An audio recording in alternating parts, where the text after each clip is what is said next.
Bonjour à tous et bienvenue sur ma chaîne YouTube. C'est avec plaisir que je vais vous présenter un nouveau tutoriel en français concernant le démarrage en Cold and Dark de l'Airbus A320 Neo sous le mode A32NX version stable, donc que j'ai téléchargé sur le site GitHub Fly-by-Wire.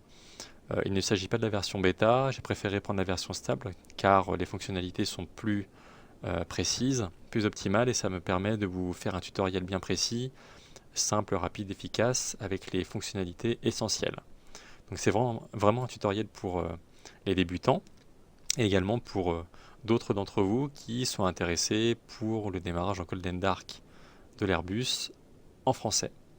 Je tiens également à vous remercier suite à mon précédent tutoriel qui concerne les vues personnalisées de l'Airbus A320 Neo sous le même mode A32NX qui était en bêta du coup, mais j'ai cru comprendre que ça vous a été utile et je tiens à vous remercier pour votre support et votre soutien. Ça fait vraiment très plaisir, donc merci à vous. Et voilà, je me suis dit que c'était la bonne occasion de vous faire un tutoriel en français sur le Cold and Dark de l'Airbus A320. Donc, comme vous pouvez le constater, nous ne sommes pas seuls.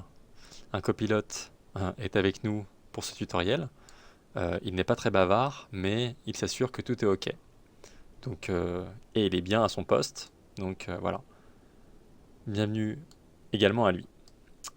Donc sans plus tarder, là nous allons donc comme je vous le disais aller à l'essentiel et nous allons partir du principe que le vol effectué est au départ de Paris-Orly, là où je suis actuellement, LFPO, pour une destination qui est à Nice, Côte d'Azur, donc LFMN. Donc la première chose dont il faut s'assurer, c'est pour le plan de vol. Donc je tiens à préciser également que pour le plan de vol, je ne suis pas passé par le planificateur qui est par défaut intégré dans le simulateur. Je le trouve un petit peu obsolète.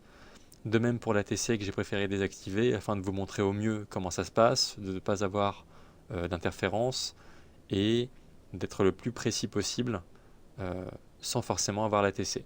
C'est vraiment là l'objectif, c'est de vous montrer le démarrage en Cold and Dark et nous allons partir de ce moment-là pour aller jusqu'au démarrage des moteurs.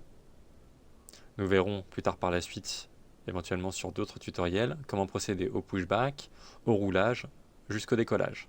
Mais là, je tiens vraiment à vous présenter le Cold and Dark avec les fonctionnalités et le démarrage des moteurs et le MCDU.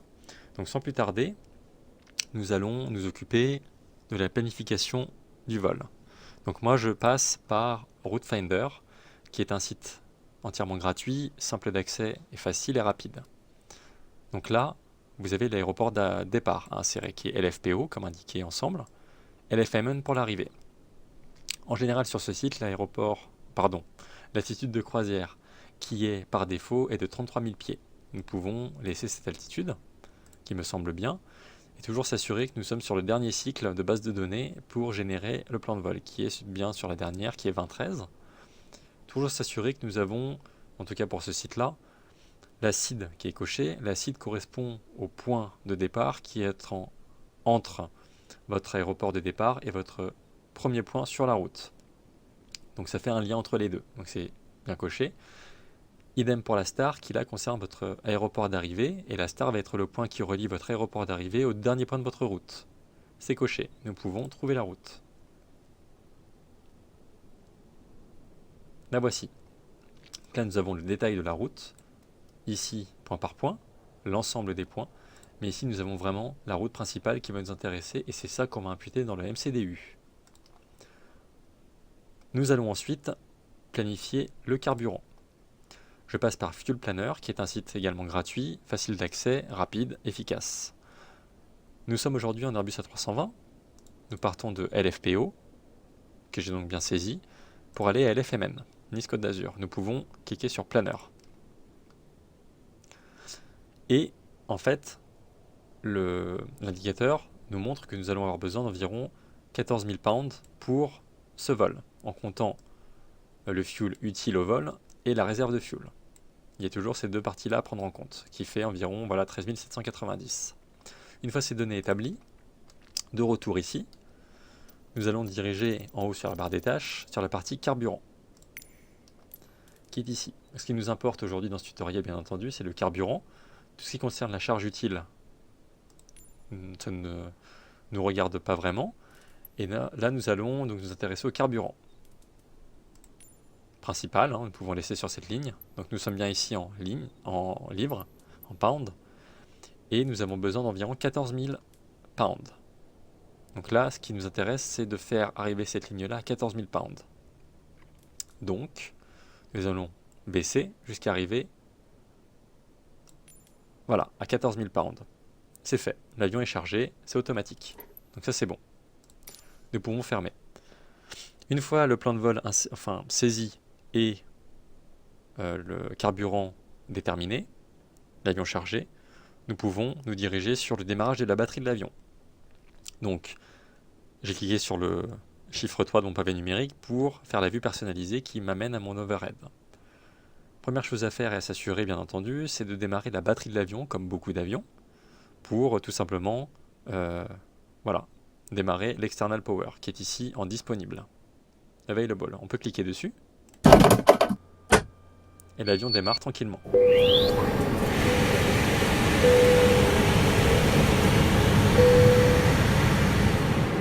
Et voici. Ce dont il faut s'assurer, c'est que tous les paramètres à prendre en compte sur l'overhead soient sur on. Donc quand des boutons sont sur off, eh bien ça veut dire qu'il faut cliquer dessus, notamment pour les pompes de carburant et les batteries qui sont présentes sur on, quand il n'y a plus de voyant off. Et également, vous avez ici le voyant de la sortie d'urgence à mettre sur armé et non sur off. Et vous avez ici le crew supply. Donc en fait, quand le crew supply est sur on à présent, c'est la vanne d'oxygène du cockpit qui est ouverte. Donc automatiquement de l'oxygène à basse pression est fourni au masque, donc de l'ensemble de l'appareil. Donc chose très importante. Ensuite, une fois que c'est voyant, tout est sur on. La chose à faire, c'est de paramétrer en fait le GPS entre guillemets de votre avion pour avoir une route optimale et bien paramétrée tout simplement. Donc ce qui va nous intéresser, c'est les ADIRS, c'est l'alignement de GPS. Vous avez 3 voyants, 3 boutons à activer, et c'est à mettre sur nav ici. Donc la première chose à faire, c'est le premier bouton, le deuxième, IR2 et IR3. Et voici. Sans plus tarder, nous devons à présent nous occuper du groupe auxiliaire de puissance, qui est l'APU, qui est la base de l'Airbus pour fournir de l'énergie à l'avion et au moteur en l'occurrence. Ça va se dérouler en 3 étapes. Vous avez l'APU Master dans un premier temps, Start ensuite pour le démarrer concrètement, et l'APU Bleed.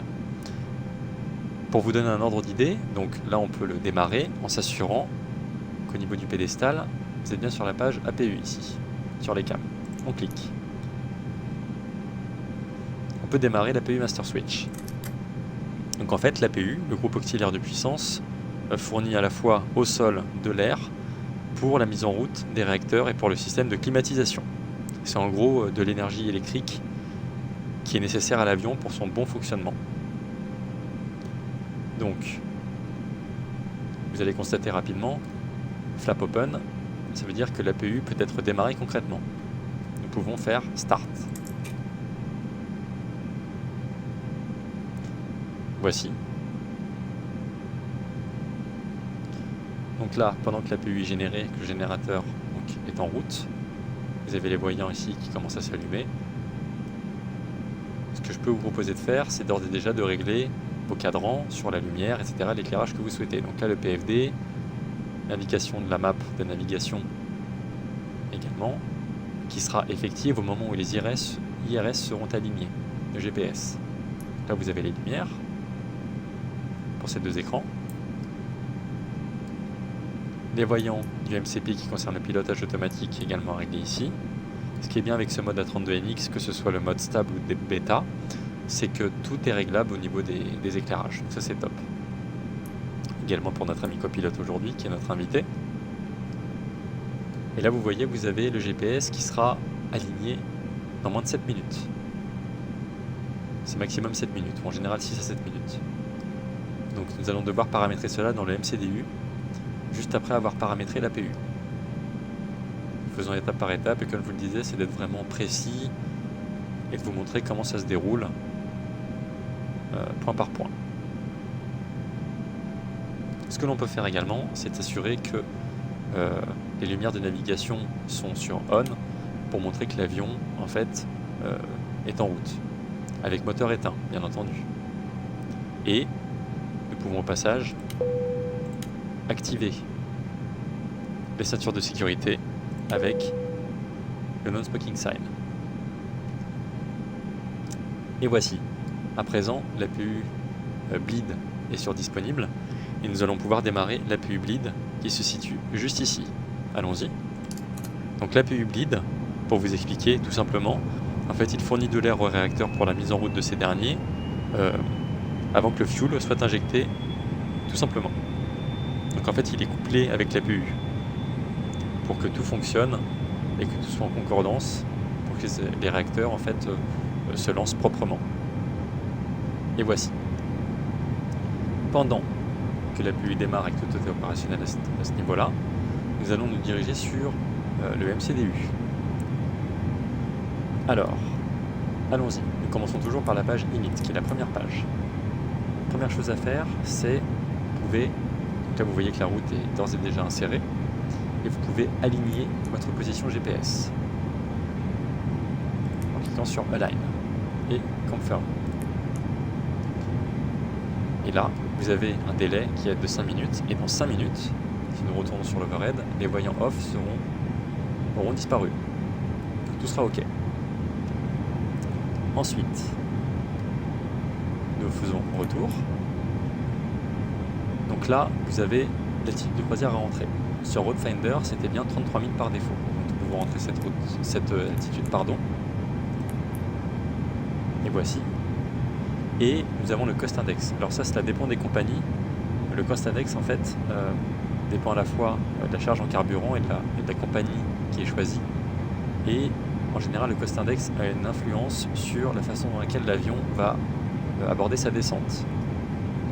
Donc là, par défaut, ça peut être un cost index qui est de 50. Moi, je pars sur un cost index qui est de 30, de manière globale, avec Air France. Une fois cette page init faite, vous pouvez cliquer sur la flèche de gauche pour aller à droite. C'est l'inverse, flèche de gauche pour aller à droite et inversement pour le reste. Ce qui concerne la partie carburant ici. Donc là, pour cette partie-là, le Zero Fuel Weight, vous avez juste à cliquer sur le bouton qui est à droite pour insérer le carburant en concordance avec le carburant que l'on a vu précédemment. Comme vous le savez, nous avons eu besoin de 14 000 pounds environ pour ce vol. Donc ce qui concerne le block fuel qui est ici. Nous pouvons mettre 14.0. Et voici. Ensuite, nous pouvons passer sur la page performance qui concerne le décollage. En l'occurrence, pour ce tutoriel, nous allons nous occuper uniquement de cette page. Donc, il s'agit des vitesses, de la vitesse 1, de la vitesse de décollage et de la vitesse numéro 2. Les vitesses sont automatiquement paramétrées. Vous pouvez donc cliquer 2 fois sur les tirets qui sont à côté.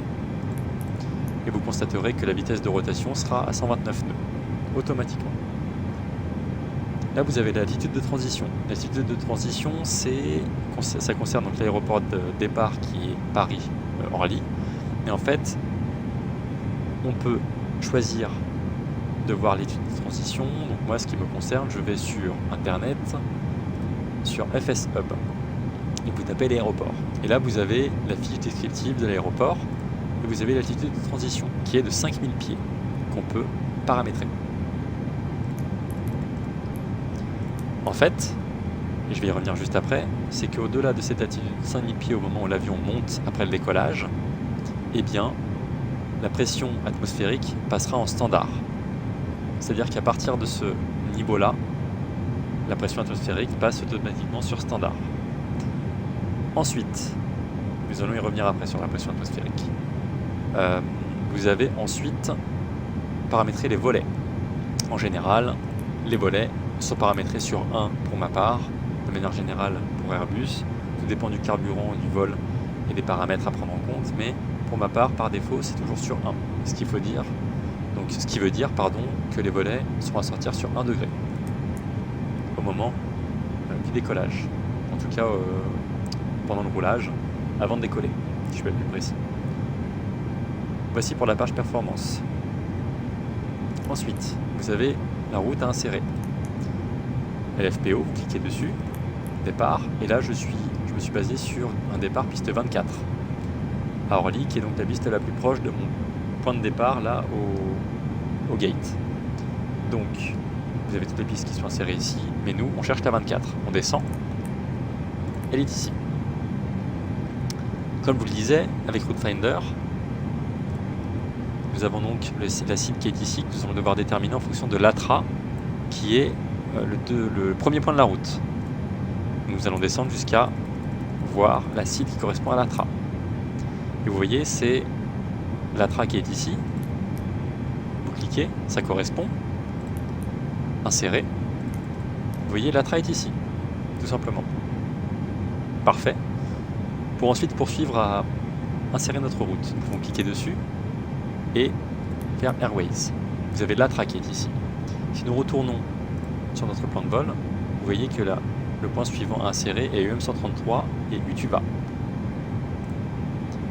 UM133, quand c'est des chiffres et des lettres, vous avez à l'insérer dans l'onglet VIA à gauche, qui représente entre guillemets comme un point, un lien entre vos points, comme une autoroute par exemple. Le voici, UTUVA pour le point suivant. Donc là, GPS Primary indique que le GPS est aligné. Je vais vous montrer ça juste après. Donc là, il est déjà inséré, autant pour moi. Ensuite, UM728 Retno pour la suite.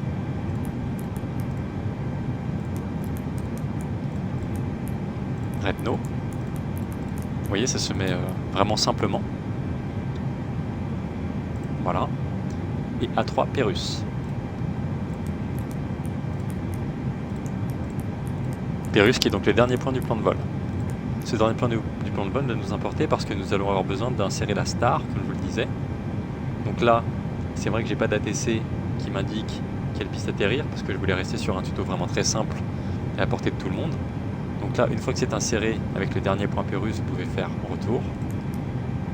Et vous voyez que Pérus est inséré en bas. Donc là, en fait, entre LFMN et Pérus, il faut déterminer la star. Vous allez sur l'aéroport d'arrivée, sur arrivée. Je suis parti du principe que l'aéroport, donc LFMN, ma piste d'arrivée va être l'ILS 04L. Je descends, je vais sur cette piste, et Pérus pour la star. Nous descendons. La voici. Vous pouvez cliquer. Une fois la star insérée, on peut confirmer et revenir sur le plan de vol.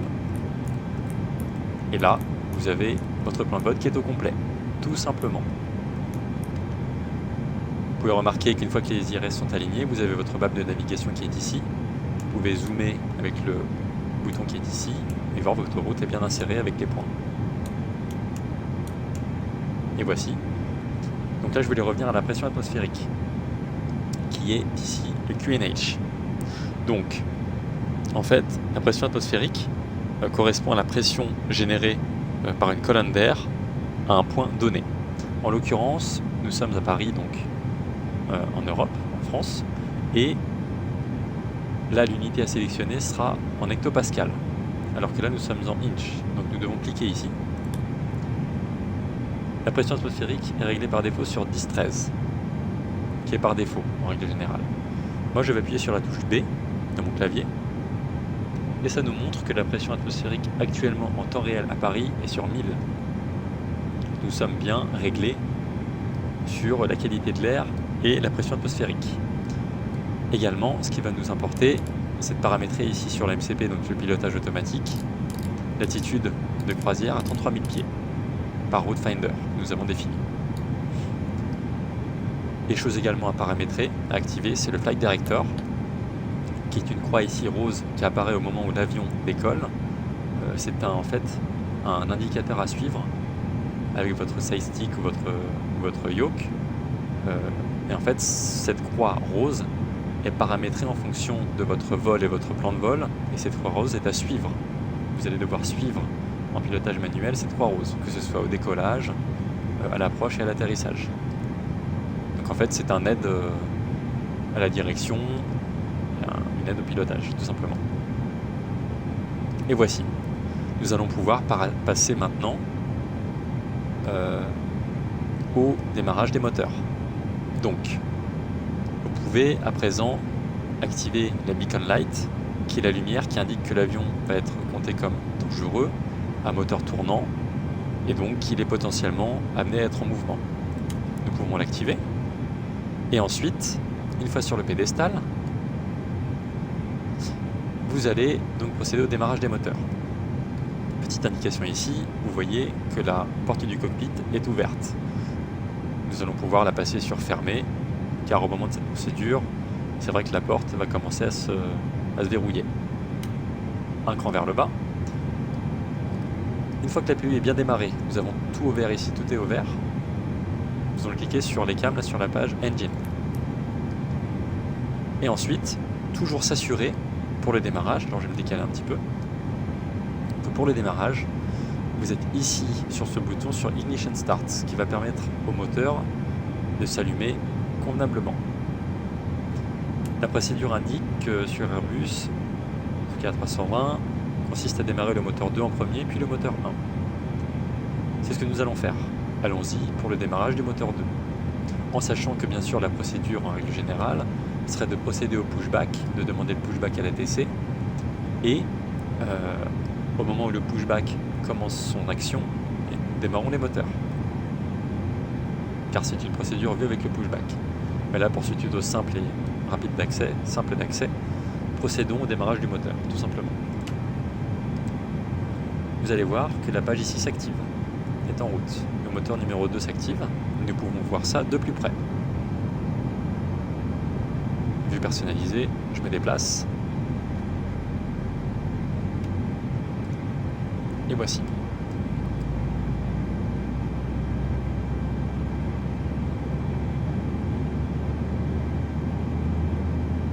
Voilà, donc on entend au son que le moteur 2 démarre. Parfait. Nous retournons à présent dans le cockpit.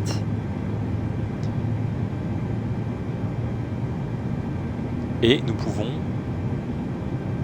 nous occuper petit à petit du moteur numéro 1 à démarrer, qui est juste à côté, ici. Allons-y.